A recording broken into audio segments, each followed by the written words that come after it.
Good afternoon, and welcome to MACOM's first fiscal quarter 2020 conference call. This conference call is being recorded today, Tuesday, January 28th, 2020. At this time, all participants are in a listen-only mode. I will now turn the call over to Mr. Steve Ferrante, MACOM's Vice President of Investor Relations. Mr. Ferrante, please go ahead. Thank you, Catherine. Good afternoon, and welcome to MACOM's first fiscal quarter 2020 earnings conference call. I would like to remind everyone that our discussion today will contain forward-looking statements, which are subject to certain risks and uncertainties as defined in the Safe Harbor for forward-looking statements contained in the Private Securities Litigation Reform Act of 1995. Actual results may differ materially from those discussed today. For more detailed discussions of the risks and uncertainties that could result in those differences, we refer you to MACOM's filings with the SEC. Management statements during this call will include discussions of certain adjusted non-GAAP financial information. A reconciliation of GAAP to adjusted non-GAAP results are provided in the company's press release and related Form 8-K, which was filed with the SEC today. With that, I'll turn over the call to Steve Daly, President and CEO of MACOM. Thank you and good afternoon. I will begin today's call with a general company update. After that, Jack Kober, our Chief Financial Officer, will provide a more in-depth review of our fiscal 2020 Q1 financial results. When Jack is finished, I will provide revenue and earnings guidance for our Q2, and then we would be happy to take some questions. Revenue for Q1 was $119.1 million, and adjusted EPS was 7 cents per diluted share. It was a good start to our fiscal 2020, and the MACOM team did an outstanding job during the quarter to achieve these results. MACOM's management and employees continue to drive improvements across all aspects of the business. The management team is doing a great job establishing a culture of engineering excellence and fiscal discipline. Our Q1 revenue by end markets was as follows. Telecom was $45.6 million, industrial and defense was $50.5 million, and data center was $23 million. All markets performed well with sequential growth of 15%, 1%, and 2% respectively. On a geographic basis, 45% of our first quarter revenue was from domestic customers and 55% from international customers, similar to prior quarters. Our book-to-bill ratio was 1.1 to 1, and our turns business, or business booked and shipped within the quarter, was approximately 25% of our total revenue. We experienced solid bookings across all three end markets, and generally speaking, demand for our products was strong in the first fiscal quarter. The sequential growth in our telecom end market was primarily driven by demand for our 5G products and, to a lesser degree, by an increase in 2.5 GPON following multiple quarters of decline. As a reminder, our 5G portfolio today consists of receive-side RF front-end modules, control products for base stations, high-performance analog ICs for 5G front haul, and high-performance coherent driver and TIA products for mid-haul. We view 5G as a key driver for MACOM revenue in the years ahead, and in the coming quarters, we anticipate expanding our current 5G portfolio by launching complementary new products, including more optical components, more discrete RF components, and more high-performance analog and mixed-signal ICs.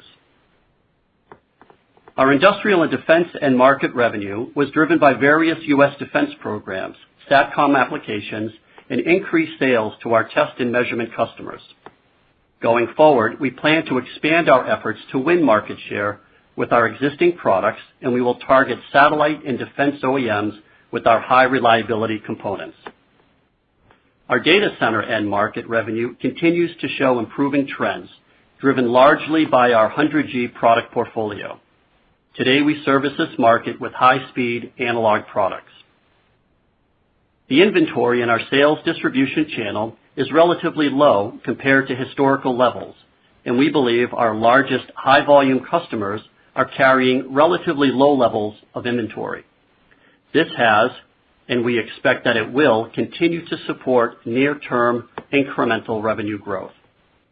The revenue growth in our three core markets will also be driven by our ability to design and bring new products to market quickly and win market share. We are confident the changes made in our engineering management and broader organization in September, as well as the updates to our product development process, will allow us to improve MACOM's competitiveness and time to market. Along these lines, during the quarter, we launched 13 new products. This exceeded the pace of the last several quarters, and we expect this rate to continue to increase throughout 2020. Simply put, we are increasing the efficiency of our R&D spending by streamlining the product launch process. I would like to highlight three notable product releases from the first quarter, which illustrate the diversity of our technology. First, we expanded our microwave MMIC portfolio with two new gallium arsenide mixer products covering 6 to 26 gigahertz and 15 to 45 gigahertz. In addition to having broad bandwidth, these up and down converters feature high linearity, a key differentiator and a requirement for high-performance microwave systems.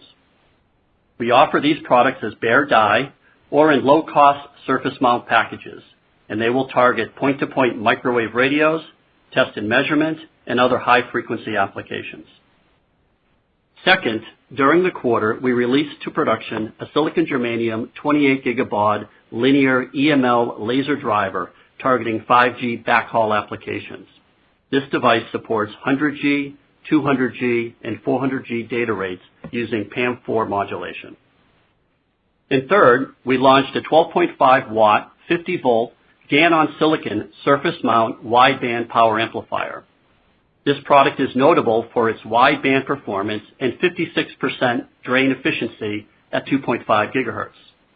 Applications for this product include secure communications, avionics, and ISM infrastructure. These three products highlight the breadth of technology we have, as well as the diverse end markets which we serve. Today, we sell hundreds of differentiated products to thousands of customers. We have relatively low direct customer concentration and low product revenue concentration. Our existing product portfolio and our recently released products establish the foundation of MACOM and should provide us the opportunity for revenue and profit growth in the near term. At the same time, we are focused on completing R&D on technology which will help drive MACOM's growth over the longer term.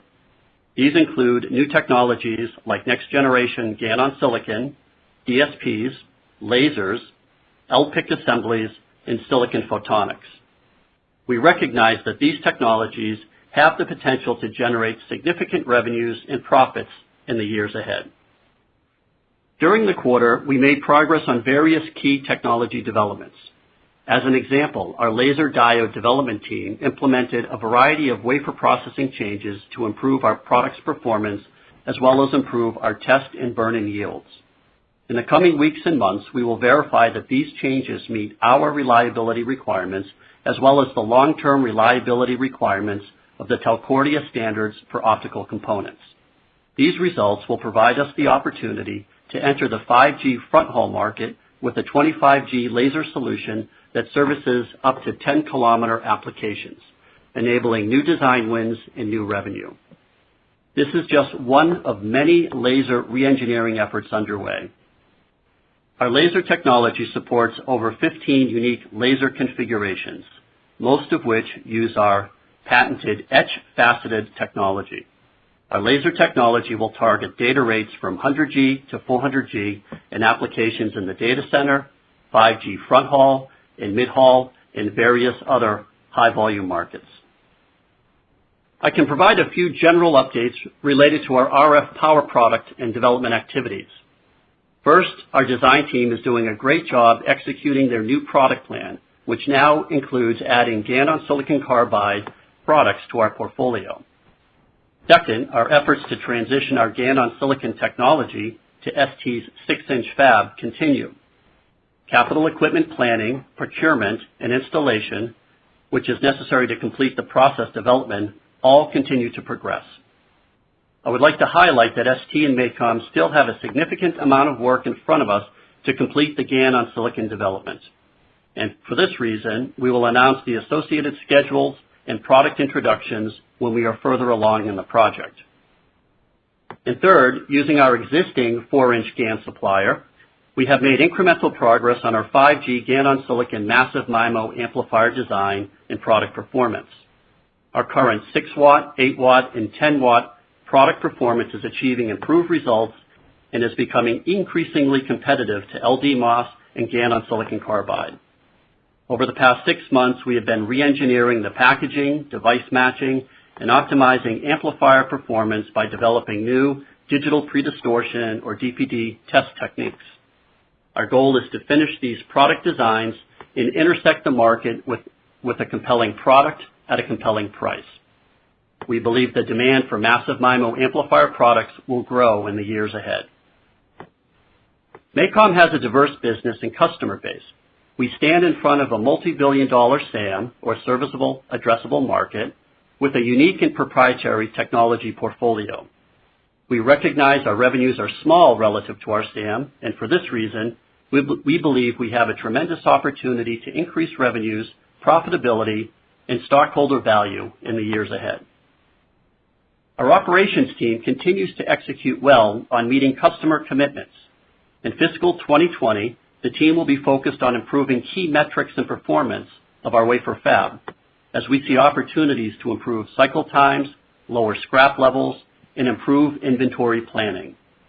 During the quarter, operations kicked off a major SIOP, or Sales, Inventory, Operations, and Planning project, with a long-term goal of improving the cross-functional planning of our inventory management and ultimately lowering our E&O.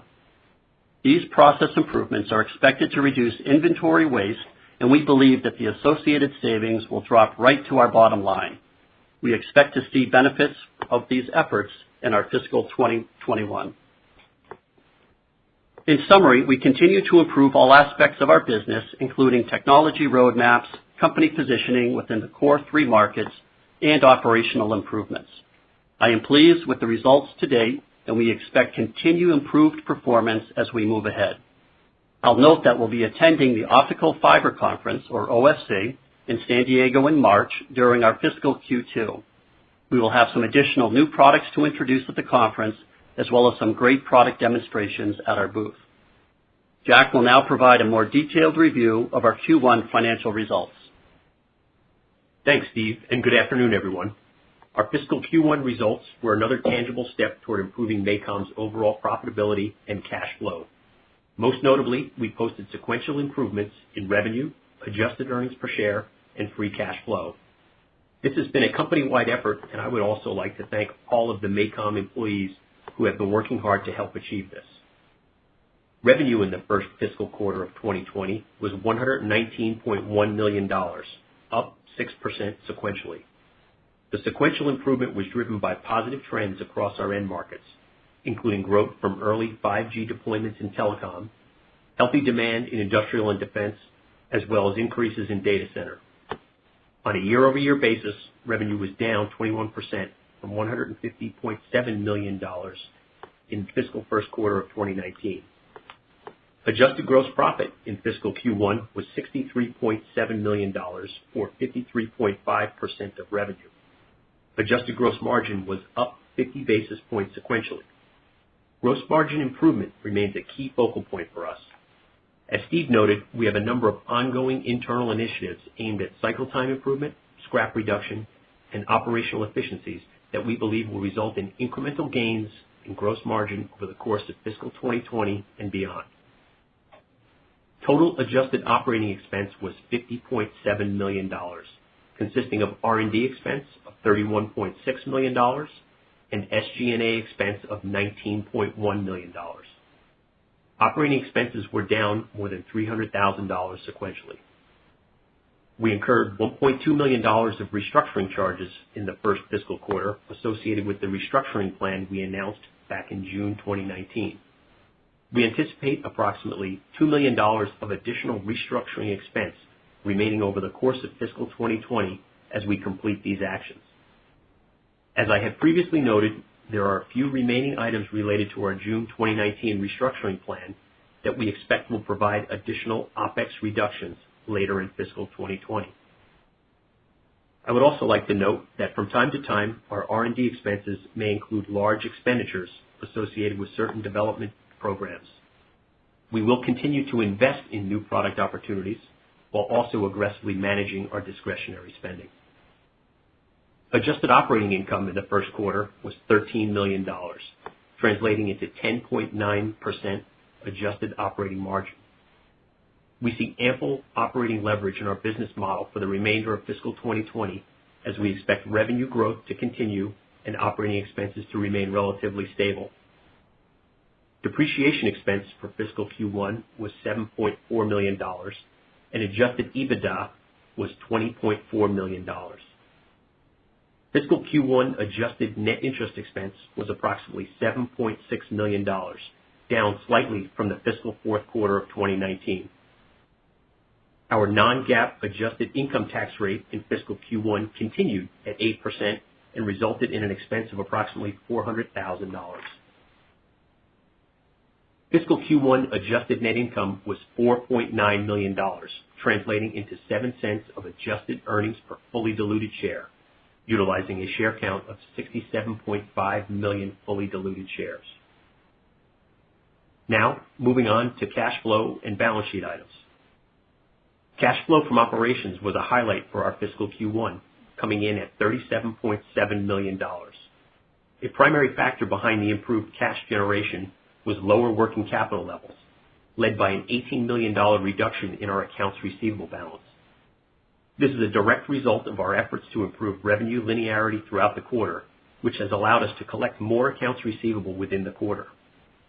We feel this continued focus on monthly linearity will have other benefits and operational efficiencies, such as reduced cycle times, lower expedited freight costs, improved production visibility, and better inventory management. Q1 was a transitional quarter for us, and we do expect the trend of improved revenue linearity and working capital management to continue.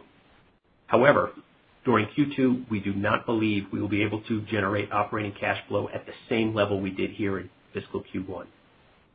We have taken numerous steps throughout the organization to continue to drive healthier cash flow, including focused capital spending, tight operating expense management, and further working capital improvements. During fiscal Q1, capital expenditures totaled $4.2 million, or 3.6% of revenue. We anticipate CapEx in fiscal Q2 will be up from Q1 levels as a result of the timing of payments for certain capital investments. We expect overall capital expenditures in fiscal 2020 to be below fiscal 2019 levels, and we continue to remain focused on achieving appropriate returns on capital that we deploy. Fiscal Q1 free cash flow was a positive $33.4 million as compared to a negative $13.6 million in Q4, driven by the combination of higher Q1 cash flow from operations and lower capital expenditures, as previously discussed. Inventories were $106.9 million at quarter end, down approximately $1 million sequentially. Inventory turns were roughly flat at 2 times during the fiscal quarter. Inventory management remains an area of emphasis, and we see opportunities for continued improvement in our inventory metrics going forward. Cash equivalents, and short-term investments were $210 million, up $33 million from $177 million at the end of fiscal Q4. As a reminder, our short-term investments are comprised of corporate bonds and commercial paper and are classified as held for sale. Total long-term debt was $693 million, inclusive of finance leases. Our long-term debt of $655 million is covenant light and has minimal annual principal payments until its maturity in May 2024.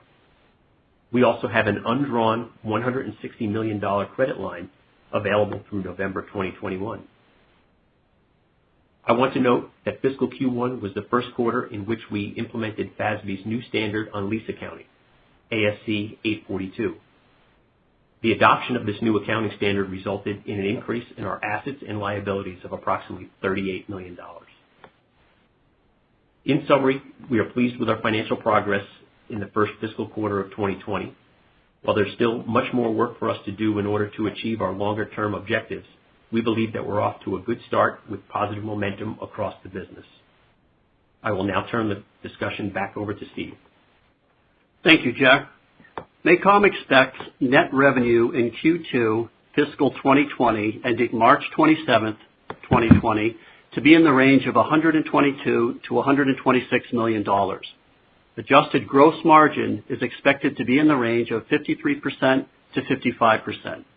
And adjusted earnings per share is expected to be between 9 cents and 13 cents per share, based on 68 million fully diluted shares. Our Q2 revenue projections include expectations that telecom and data center end market revenues will be up, and industrial and defense end market revenues will be flat to slightly down. We are excited about the multiple opportunities in front of us, and we are focused on execution and planning. I would now like to ask our operator to invite our listeners to ask any questions. Thank you. To ask a question, press the star, then the 1 key on your touch-tone telephone. Again, to ask a question, press star 1. And our first question comes from Harsh Kumar with Piper Sandler. Your line is open. Yeah, hey guys. First of all, congratulations, solid execution. Good to see that positive free cash flow. A couple of the other companies are talking about data center getting better. We didn't see that in the December quarter in a meaningful way, but I think your guidance implies that it'll be up in March. I was curious if you can give some color, maybe why it didn't move in the December quarter, and then perhaps what you're thinking specifically for that end market, and then I will follow up. Yeah, I think that our what we're seeing in the data center market is in line with industry. We are seeing a positive momentum in terms of booking activity and demand. Most of our exposure in the data center is on our 100G analog solutions that are generally for short reach type applications. As we look into Q2, we see continued strength. We think our sequential growth in the data center will be low, I'll say like above 10%, sort of low teens type of sequential growth. But generally, that end market behaved well to us. We're seeing the demand for our 100G products, and we think there's some significant growth in front of us to come.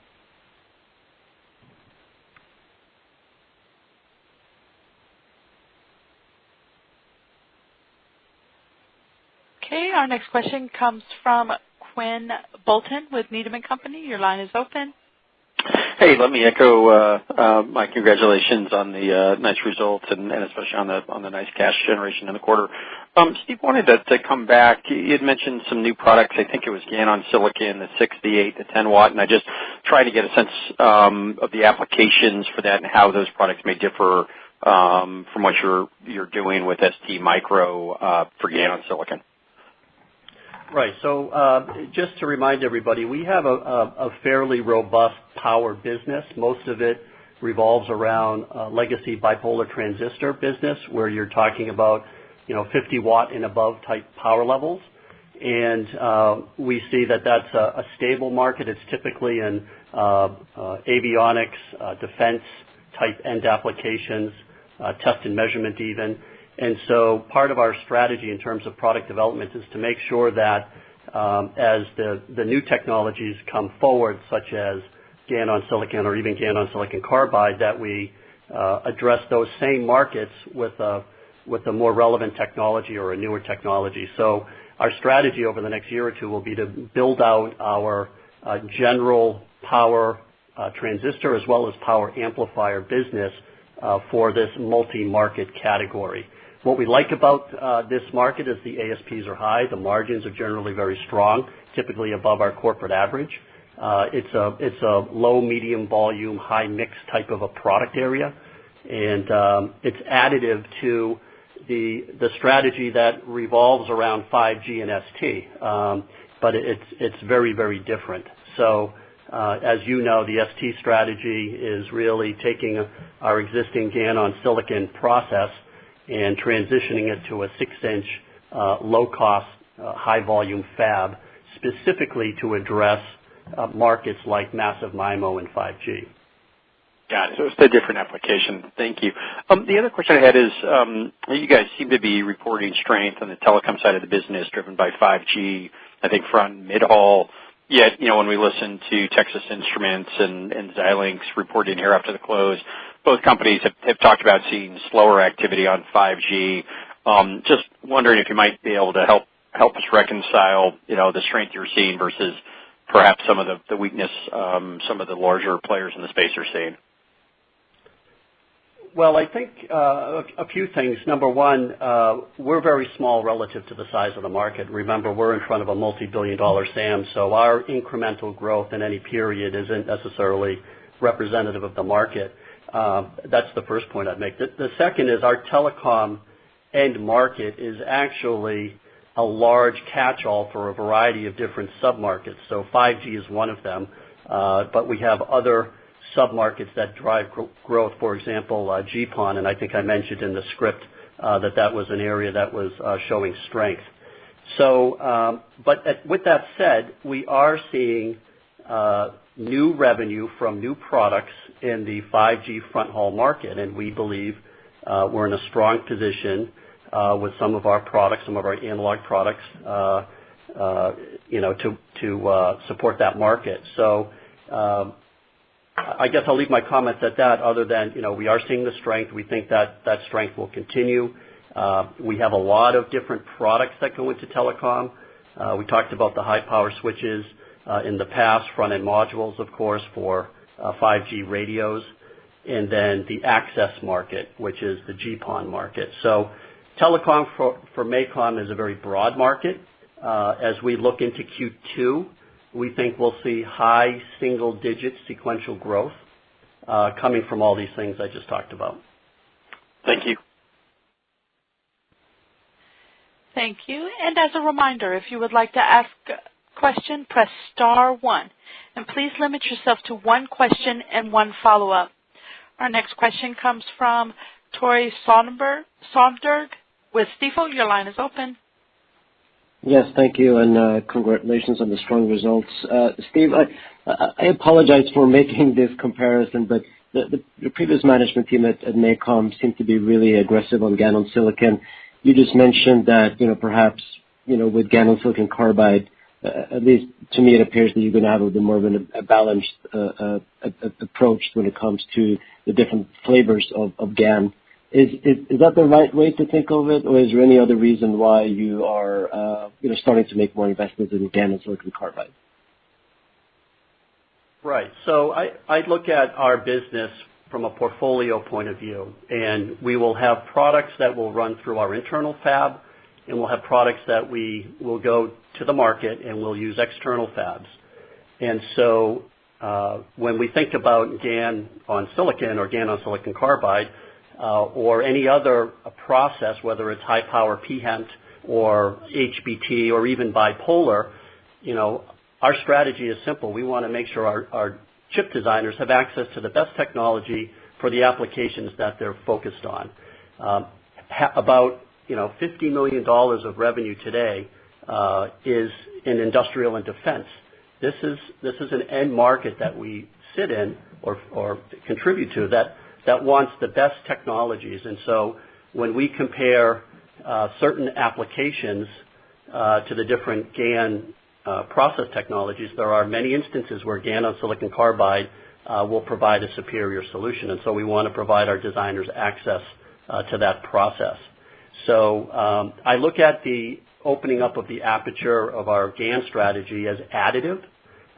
We're certainly not backing away from our goals regarding GaN on silicon and developing a high volume solution for a variety of markets, including massive MIMO. There are some compelling attributes of GaN on silicon in terms of ease of use, for example, in certain applications. So we're continuing to develop that. We see it as a long-term activity, as I pointed out, but I don't think you should interpret these actions as a strategy change where we're replacing GaN on silicon with GaN on silicon carbide. That's really helpful. And my follow-up question is perhaps for the both of you as it relates to gross margin. So, you said you're taking some actions internally, operationally, to try and improve yields, scraps, and so on and so forth. Should we think about those initiatives kind of getting the company beyond the immediate goal of 60% gross margin, or is that kind of part of the march towards that long-term target? Yeah, Tori, it's Jack. Yeah, those initiatives are getting us in line with that march towards improving margins. We know we had margins in the high 50s going back the past couple of years or so. So we're taking many of these initiatives to try and get us back in line there. We have posted sequential increases in our gross margins over the past couple of quarters, and the expectation is that will continue. It's going to take some time as we work our way through it. Once again, as revenue recovers, we think we've got more of an opportunity to expand from a gross margin perspective as well. I think the other area just to note is, in addition to gross margin expansion, from an operating margin point of view, we feel we've got sufficient leverage, just based on our current OpEx structure and where we're going to have that really contribute to the bottom line. Thank you. And our next question comes from Tom Diffley with D.A. Davidson. Your line is open. Yes, good afternoon. When you look at the fairly impressive outlook for high single, low double-digit growth, is most of that coming from how you would describe as a market recovery versus the new products, or are the new products starting to have a meaningful impact on that? Yeah, I think it's a little bit of both. And just to be clear in our guidance, I think at the midpoint it's around 4% aggregate sequential growth. Some of the sub-markets, so our smaller markets, are growing faster right now, such as data center and telecom. But I think it really is a combination of both. There are pockets where there's market recovery, such as in the data center. But there's other areas where we're winning market share, and some of that's due to the great work the company's been doing over the past few years, including developing products for long haul, adding to that product set, for example, linear TIAs, modulator drivers that are running at higher data rates. So our goal as a business is to more rapidly introduce products to capture the market opportunity. And so, what Jack and I and the team are doing are really focusing on how do we move products out the door at a faster rate, whether it be a gallium arsenide MMIC that we run in our foundry, whether it's a laser diode that we want to sell into the data center, or whether it's a massive MIMO amplifier for 5G. So I think the theme around MACOM's growth will, at least in the next year or two, will be centered around our ability to launch products for these very large markets that are demanding the products now. Okay, great. And then when you look at the ramping level of new product release, is there a certain end market where you're initially focused, higher margin markets, or is this truly across the board? So we back in September we actually reorganized our engineering organization into 6 different groups, which were primarily aligned by technology. Those technologies, in some instances, are very focused on one market. In some instances, they serve many markets. And so each one of these engineering organizations has a product development plan. And I would say, generally speaking, there's a continuum of products that have lower margins and products that have higher margins, depending on the performance of the product and the end application. And so over the long term, as part of our strategic planning, we do want to increase the gross margins of the company. And while we can work on making improvements with the operation of the business, and whether it be yields in production or better designs that have more margin during production, that will get us so far. Then the next step is really launching products that command higher gross margins, because the customer is willing to pay a higher price. And so we are going back to our strategy, and we're reviewing the end markets that we're in. We're reviewing the markets that we're not in, and we're asking ourselves the question, how do we get our margins above 60%? And the answer will really be coming from what products we choose to design. Now, with that said, as Jack highlighted here just a moment ago, one thing that's a tremendous strength for MACOM is we have incredible manufacturing power and leverage, and you saw a glimpse of that really looking from the fourth quarter to the first quarter, where we just had maybe 6% revenue growth, but we had a 50% increase in EPS, 56% in that range. And so, part of what we want to do as a management team is make sure that we capture the opportunities that drive shareholder value, which ultimately means driving earnings up. And so there's lots of different ways you do that. It can be by launching more high-margin parts, but it can also be a result of launching, say, lower or lower than, let's say, corporate average margin parts, but the revenue stream associated with that is tremendous.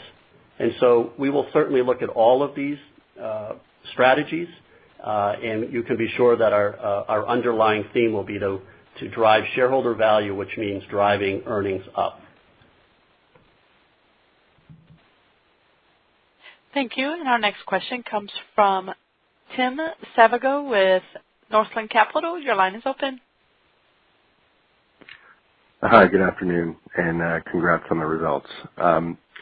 Wanted to focus in on your telecom growth in the quarter, and to the extent that's somewhat PON-driven, sounds like mostly 5G-driven, and within that probably mostly front-haul, mid-haul. But if you have a kind of comment on that, I'd like to hear it. To what extent are you able to ascertain kind of what sort of end markets are driving that growth? I assume China's a significant one there, and I wonder if you can give us an update on kind of where you're standing with Huawei these days in that regard, and then I'd like to follow up.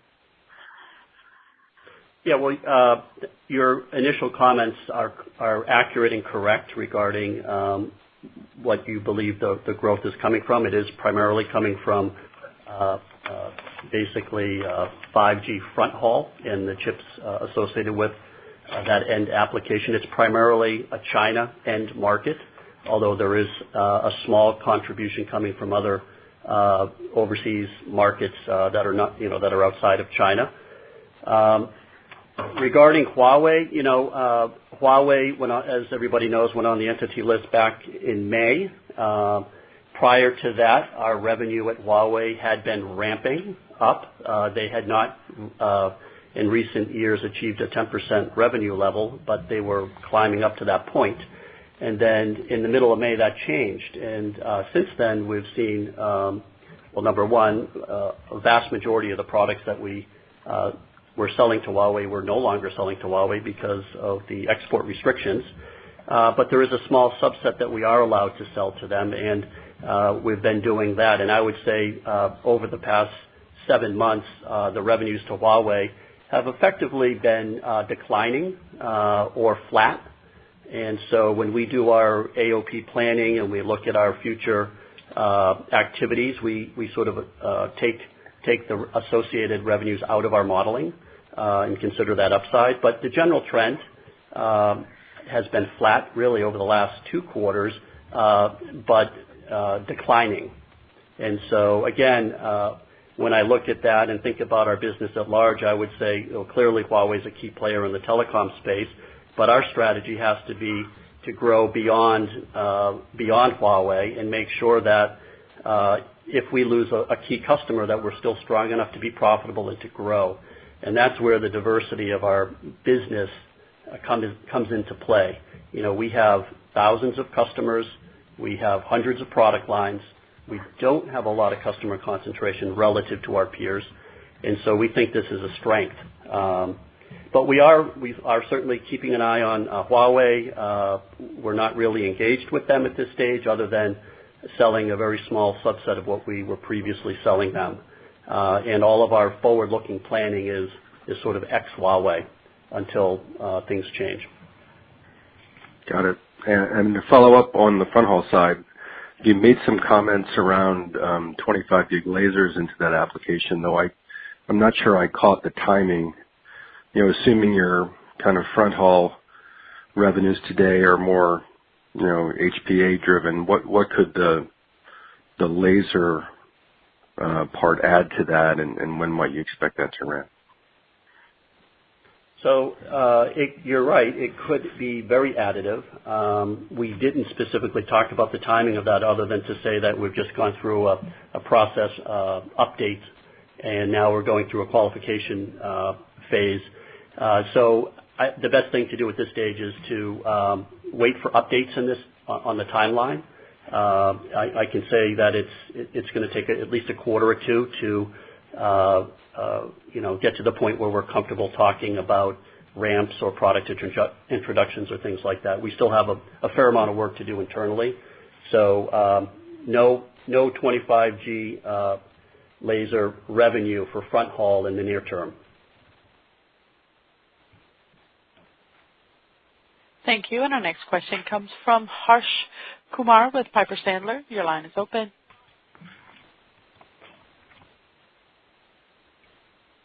Thanks for a follow-up question. Jack, I was curious if you could talk about how we should think about OpEx. Your OpEx was actually kind of held in there, actually went down a little bit while you grew your revenues. And I think you made some comments that you're going to be reining it in or sort of holding it pretty tight. Is that in context to absolute dollar terms, or is that as a percentage of sales for the rest of the year? Yeah, we're focused on managing, all the operating expenses. Harsh, there can be some ups and downs depending on some R&D expenditures, as I had noted earlier. We're focused on the dollars as we work our way through, and we'll continue to do that and aggressively manage it. Thanks. Thank you. And I'm showing no further questions at this time. I'd like to turn the call back to Mr. Steve Daly for any closing remarks. Thank you. In closing, Jack and I would like to thank our employees for their efforts throughout the past quarter. Have a good evening.